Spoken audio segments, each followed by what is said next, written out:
to put in the time to try and find the help, there's a countless number of people in the city that are willing to help you pay for your further education. So. You could always go the route I chose to go. Is you could go to the academies. Like the academies are a $400,000 scholarship or ROTC. So there's always that route. I think you can also like go to college and then have the military pay for your college. I'm not quite sure. But if you really want that college education, there's always a way. So.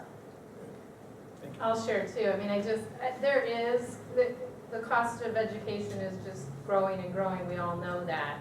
And so that is a concern about debt. And so sometimes you can access some scholarships and you can access some loans. And, it's become more streamlined how to apply for, through the FAFSA online and getting loans.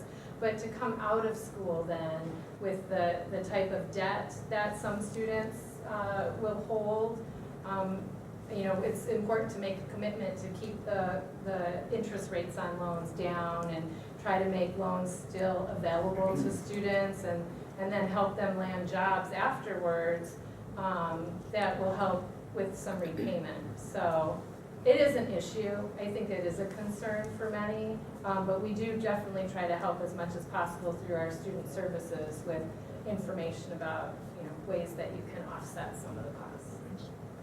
I have a good friend who has, he was shying away from the price tag on some of the schools that he wanted to go to, but partially it was because he wasn't sure what his major was, he wasn't sure what school he wanted to go to, he wasn't sure which one would best help him. So for the next 2 years, he's attending MATC, Madison College, which has an excellent transfer program. They allow you to transfer some of your gen ed credits when you go to a University of Wisconsin college. So since he doesn't know what he wants to do, he's going to take his general education classes at Madison College and transfer those later on into whichever school he feels would be best for him to complete the major he wants to.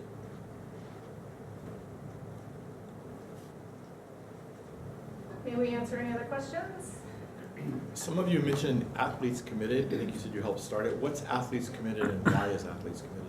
Athletes Committed is a group that we're trying to change the culture of Sun Prairie, which is eliminating underage drinking and drugs, and just starting with our middle schoolers and even elementary schoolers by going to them and talking about our experiences in high school, what you want to strive for, setting goals, and knowing that if you go into high school with a goal that you're not going to drink, you're not going to do drugs, you find the right friends, that you're not going to do it. And we're going to try to start it young, so eventually we get the high school drug-free and alcohol, underage drinking free.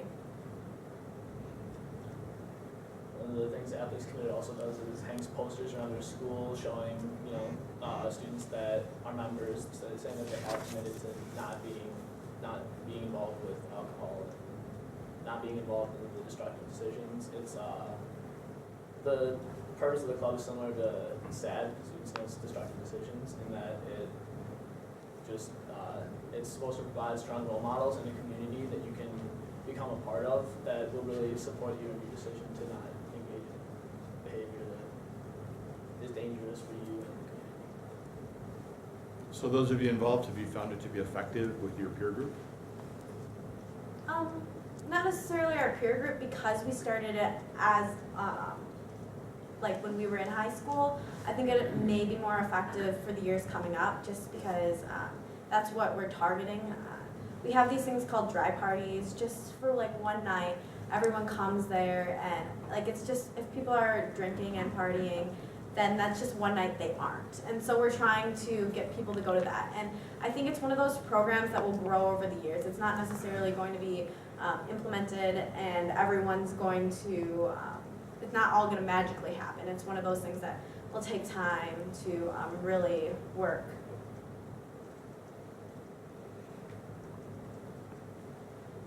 Other questions?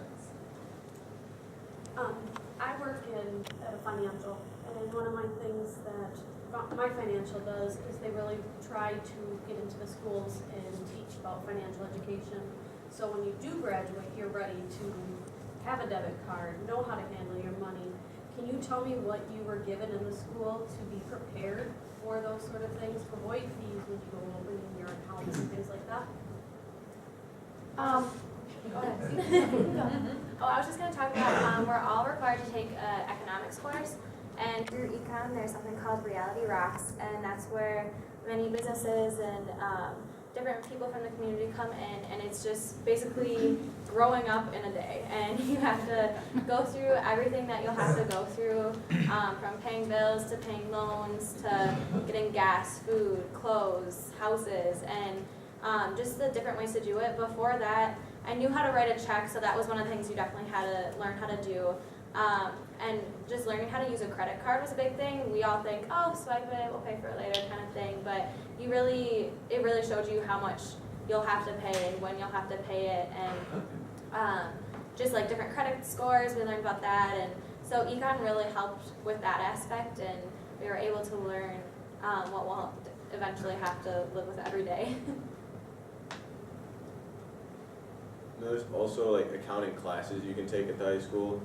Like I know with running the store, I had to kind of learn how to do the accounting part of that on the fly, and I know that having Miss Faye, who's the accounting teacher, really helped.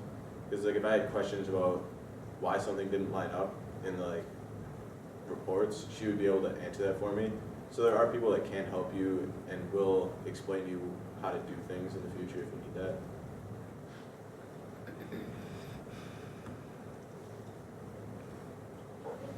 Any other questions?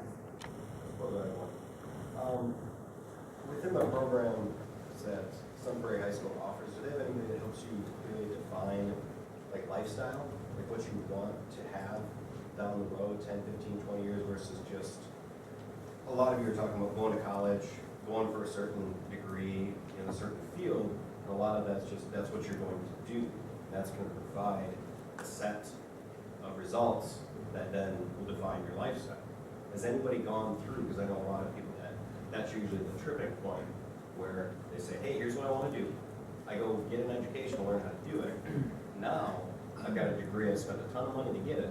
Now I'm going to have a job, but I got to live with the results that job gives. And that might not line up with what you want. Does that make sense? Like with the Reality Rocks, they kind of do something kind of similar to that, because you like get to research 3 different careers and like the pay that those will have and like the benefits and like what you're gonna have to do and what your hours are gonna be. And so like with that, you kind of get and you kind of open your eyes to what the degrees you want will really give you in the future. And then if you don't like where that is, you can start looking at other options that give you what you would like to see in the future. I don't know if that really answered your question or not. No, yeah, that's good. It just, I was just curious what they had as far as that goes, if they had anything that kind of took you down that path of looking into it a little bit deeper, as opposed to wanting to get to the end of college, start a career, and then realize, oops, maybe I should have done it. Maybe I should have done something else. This doesn't give me the time to have a family. It doesn't give me the money to live the way I want. And now it's kind of too late, and a lot of debt that goes along to start over. Oh, well, I was just going to talk about, again, the Reality Rocks program, which definitely I had that kind of shock moment when I went through the program. And I try to stay realistic with what my family has right now.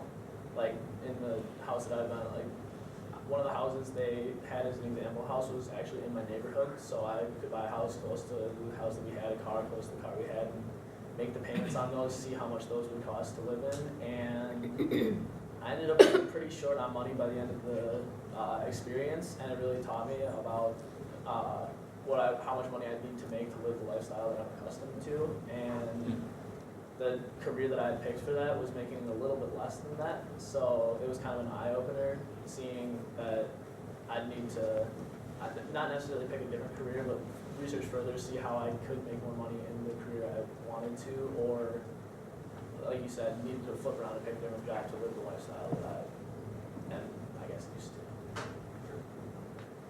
Kind of a follow-up. It seems to me, now it was a while since I was in high school, but the guidance counselor, it seemed like his office was really underutilized. Maybe some of those questions or concerns could be addressed in more detail with the guidance counselor. Did any of you have a good experience with utilizing? Do you want to talk about sophomore conferences and senior conferences? go, I decided where I wanted to, well, I was interested in the colleges I wanted to go to coming into freshman year. So I knew that I needed to figure out what I wanted to do and what classes I needed to take, what grades I needed to take. So freshman year, I went in to my guidance counselor and I said, this is what I need to do. And she kind of just referred me to people who she thought would be good mentors for me. And then sophomore year, I went in and we have a mandatory sophomore conference with our guidance counselor. And we kind of just, it was a checkup, seeing like what other courses I'm going to take, how I'm doing in the courses I'm doing right now, and thinking about, it wasn't necessarily about a career path, but getting into college and getting in where I wanted to go. And then come around junior year, our guidance counselors really help us with filling out our applications, with scholarships and stuff like that. So I think our counselors do a really good job. And they're pretty open. You just walk in and they're usually available. If not, you just find a time and you can meet with them. Yeah, I was fortunate. Oh, you can go ahead. Okay. I was fortunate to have the same guidance counselor all 4 years because I know like we've had some guidance counselors come and go. And one thing that I actually really regret was not going in there enough. I know that I have an amazing guidance counselor who I know I could go in there and talk about anything with. But one thing that she really helped me with was she gave me so much information about all the UW schools and then schools that would have pertained to other majors that I was interested in. So I actually looked at a lot of different things that I wanted to do, and if I said, oh, I want to go, you know, get a marketing degree, she's like, oh, here are all the paperworks, and she would help me look at like the different kinds and the benefits of going to each place, and just like what would really help like me fit into it. And she also gave me a bunch of websites. One website that I used a lot and I still use to this day is called CapEx, and I type in my information about my ACT and what I'm interested in, and it'll help me.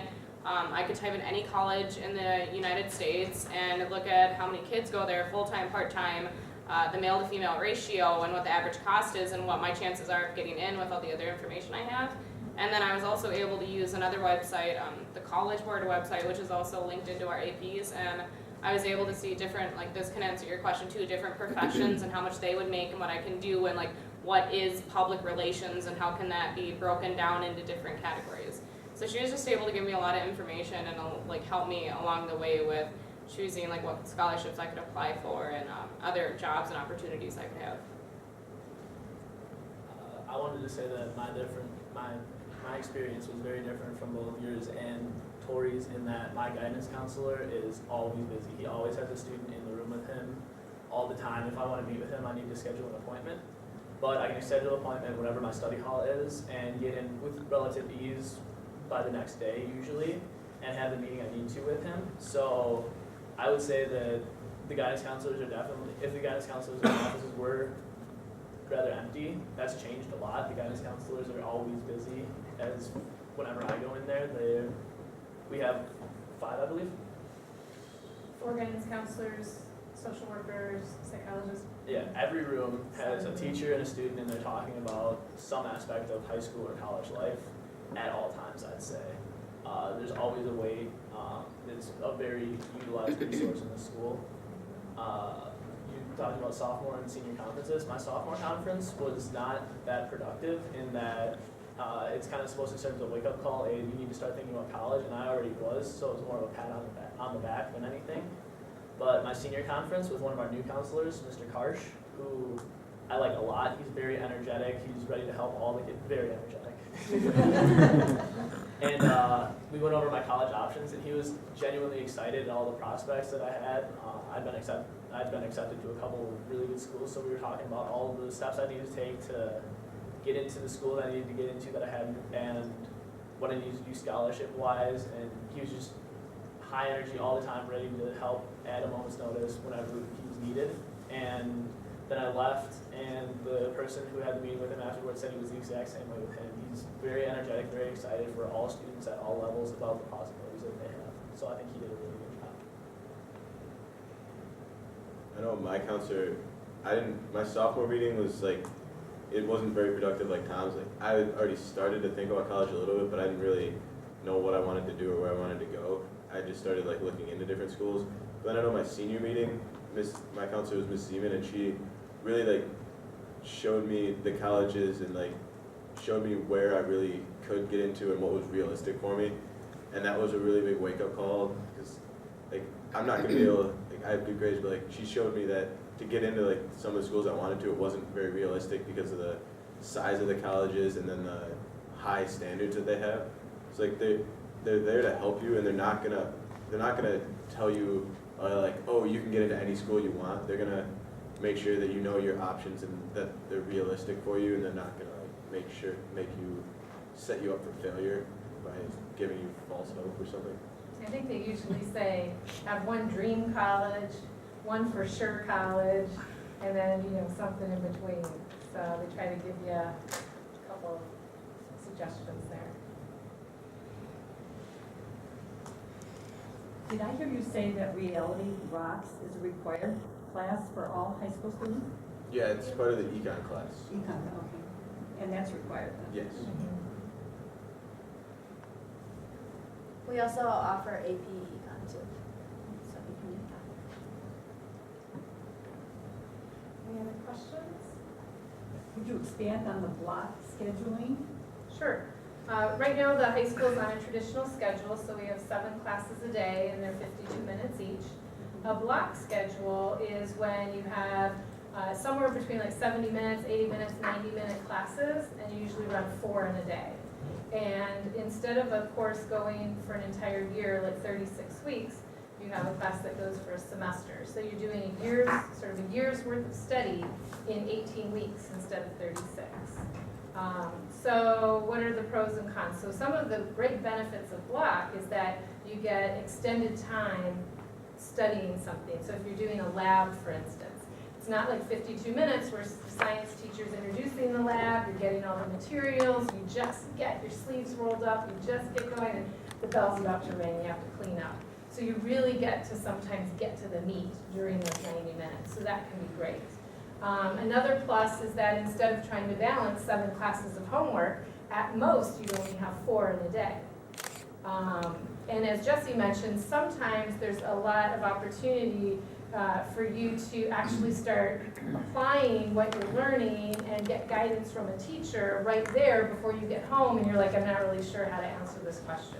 So the teachers can facilitate in a way that they can make sure kids are on the right track before all of a sudden you're released home to try it on your own. Some of the sort of tweaks to work out of a block schedule is if you take something normally for a year, like let's say math for instance, you want to do a whole year of math your freshman year, a whole year of math your sophomore year, a whole year of math your junior year, and it all builds on each other and it makes sense that you'd have it every day. On a block, it could be feasible that you would have math first semester, and really that was a year of math, and then maybe second semester, if you didn't sign up for another math class, you could go a semester without math. And that next year, if you're on the block, you could conceivably go a whole year without a math class because you wouldn't have math till maybe second semester your next year. So it really depends. You have to think through some of those issues that come with the block, but there's workarounds. I mean, there's ways to work around that. So sometimes you'll hear schools run things like a modified block. So some classes go to 90 minutes and other classes go still like 45 or 50 minutes. So schools play with all sorts of things like that. Is Sun Prairie considering that at all? So a few years ago, maybe now about 8 or so, maybe 10, there was some conversation about a block, and they were looking at more of that modified schedule. And I think it got pretty far in the conversation, but didn't end up coming to be. And so there's still talk out there, and it just at this point isn't at a place yet where there's a solid plan in place to change the schedule.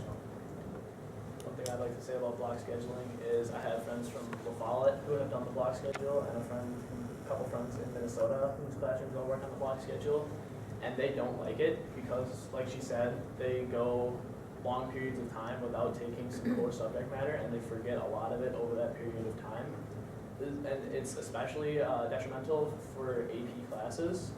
My friend in Minnesota was taking AP biology along with, at the same time I am, and on the AP test he said that he was suffering a lot because he didn't remember any of it. He took his AP biology year in his first semester and then went an entire semester before his AP test without doing anything biology related, and he said that it really hurt his performance on the exam. We were talking at the beginning of the year how we were both going to get 5s on it, and how that was going to be awesome, and he said that his hopes for that pretty much went out the window after that test because he just didn't have the consistent stream of information in the subject he needed to perform well on the test.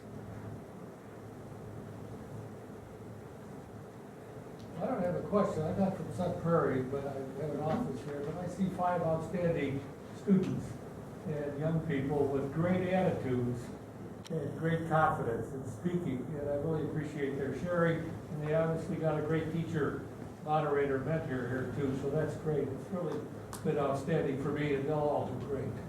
No question about it. They will, certainly. Thank you. Thank you.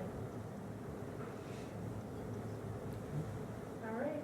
So it looks like then questions are done. I just want to say again, as community members, you gave us quite a gift. And I hope you feel like we're doing our best to sort of repay that faith and trust you placed in us, because we're trying to give kids the best starts in life. I know that's what you expect from us, and that's what we try to do. So thank you for all you've done for Sun Prairie High School and for Sun Prairie Schools, and our school board member and our superintendent and everyone who contributes with different ways to help out in the schools. We appreciate that. So thank you for all you do.